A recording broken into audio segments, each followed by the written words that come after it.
Okay, so RPA. It's everywhere you turn these days, right? It really is. But what's the big deal? Like, why should we even care? That's what we're diving into today. Yeah. RPA, those digital workers, all that good stuff. What is it really about? Well, and that's the thing about RPA. It's not some, far off thing. It's like happening right now. Right. And it's having a huge impact on how we work, how businesses operate. Yeah, okay, so how huge GE are we talking? Give me some numbers. Think like 30% average efficiency boost just by letting bots take over those tedious tasks we all hate. 30%. Okay, now you're speaking my language. But hold on. Before we get ahead of ourselves, let's back up a bit.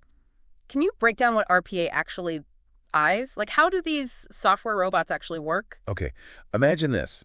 A digital worker who logs into systems, copies and pastes stuff, moves files around, all those mind-numbing tasks we do on autopilot every day. Yeah, well, I know them well. RPA is about training banks to do those tasks, freeing us up for the more strategic stuff. Yeah. The work that actually requires a brain. You mean I could finally ditch the spreadsheets and focus on brainstorming my next big idea? Sign me up.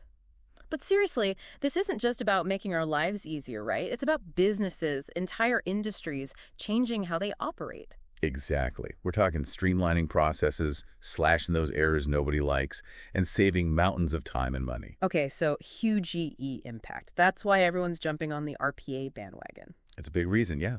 I mean, some analysts are saying this market will hit almost $14 billion by 2027. Wow. Okay. That's not just a trend. It's like a total shift in how we work. Exactly. And to understand just how big this shift is, we need to see some real-world examples. Luckily, DSS Consulting, they're really at the forefront of all this. They are, yeah. Picture this. A manufacturing client of theirs, just drowning in invoices. They had one employee spending like 6 hours every single day just processing them. 6 hours just on invoices. That sounds soul-crushing. Tell me about it. So DSS Consulting, they came in and used a mix of Microsoft Power Automate, good for those simpler tasks, and automation anywhere for the more heavy lifting. Okay, I'm following. So they created some kind of system where bots take over the boring stuff. Exactly.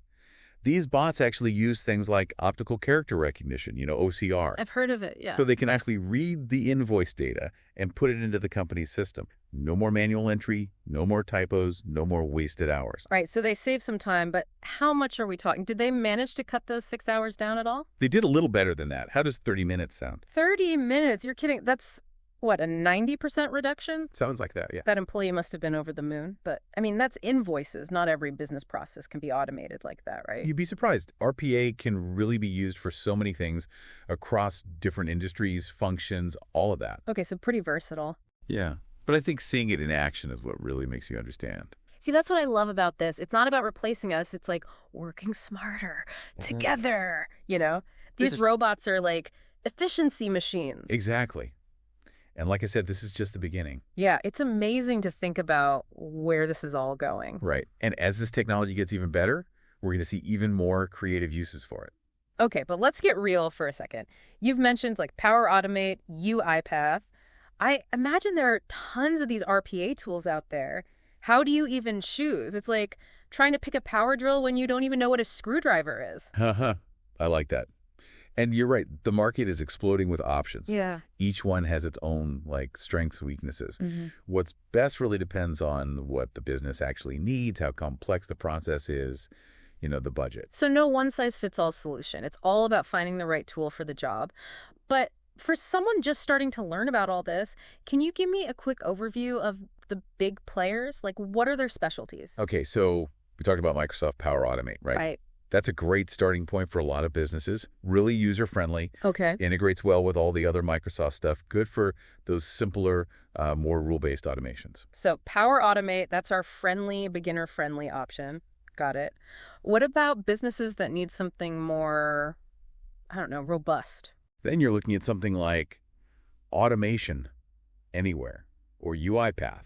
Those are the big leagues. Okay, so for those more complex needs. Exactly. For dealing with unstructured data, things like that. Unstructured data. Now, that sounds interesting. What does that even mean in, the real world? So think about, extracting information from a ton of emails, right? Okay. Or scanned documents, and they're all different formats. Yeah, that sounds like a nightmare. UiPath is great for that, uses AI and machine learning to make sense of it all. Wow, so it's like really understanding the data, not just moving it around? Exactly. Okay, so UiPath, that's for those really big, hairy automation problems. What about automation anywhere? Where does that fit in? It's kind of in between, right?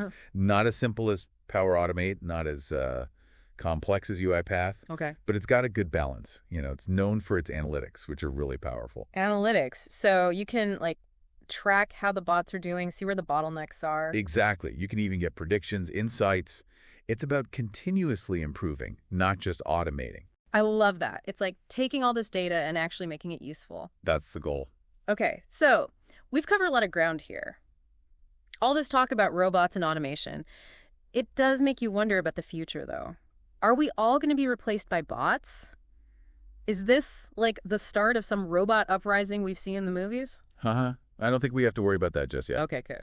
But it's a good point. This isn't just about being more efficient or saving money. This is changing what work even means. Okay, so less Terminator, more evolution of work. But what does that actually look like? Well, a lot of experts are saying it's going to be a hybrid workforce. We're going to be working side by side with these bots. A hybrid workforce. Now, that's something I want to unpack, but we'll have to save that juicy discussion for the final part of our RPA deep dive. A hybrid workforce. Okay, you've officially piqued my curiosity. What's that actually look like in practice? Are we talking about robots sitting in on meetings, taking coffee orders? Not quite yet. But on a serious note, it means that humans and bots are going to be working together way more closely. Okay. So it's like the bots take care of all the, the boring, repetitive stuff. Right, the data entry, the report generation. Exactly. Yeah. And that frees us up to focus on the things that, actually need a human touch. The creativity, the problem solving. So it's all about playing to our strengths, right? Like a well-oiled human robot machine. Exactly. And that shift, it has some pretty big implications for the skills we're going to need in the future. Okay, so what skills should we be focusing on if we want to thrive in this brave new world? Is everyone going to have to become a coder? Coding's definitely going to be useful, but it's bigger than that. Okay. We need people who can design and manage these RPA systems. Right, so like the architects, the engineers, making sure these bots actually work the way they're supposed to. Exactly. But for those of us who aren't, tech wizards, there's still a huge need for those uniquely human skills. Okay, so there's hope for us yet. But what does that look like in practice? It's about creativity, problem solving, communication, all those things that bots they can't replicate. So I can ditch the spreadsheets and focus on the big picture, the human element. Exactly. Imagine customer service reps who actually have time to build relationships with clients, marketers who can craft really engaging campaigns. It's like RPA is giving us permission to be more human at work, right? And more effective because of it. I love that. It's not us versus them, it's us and them. This has been a fascinating deep dive into RPA. I've learned so much. But before we go, any final thoughts for our listeners? What should they take away from all this? As you go about your day, think about the tasks you do, the ones that feel repetitive, that you could hand off. What could you accomplish if you had that time back? That's a powerful question. And on that note, thanks for joining us on this deep dive into the world of RPA. Until next time.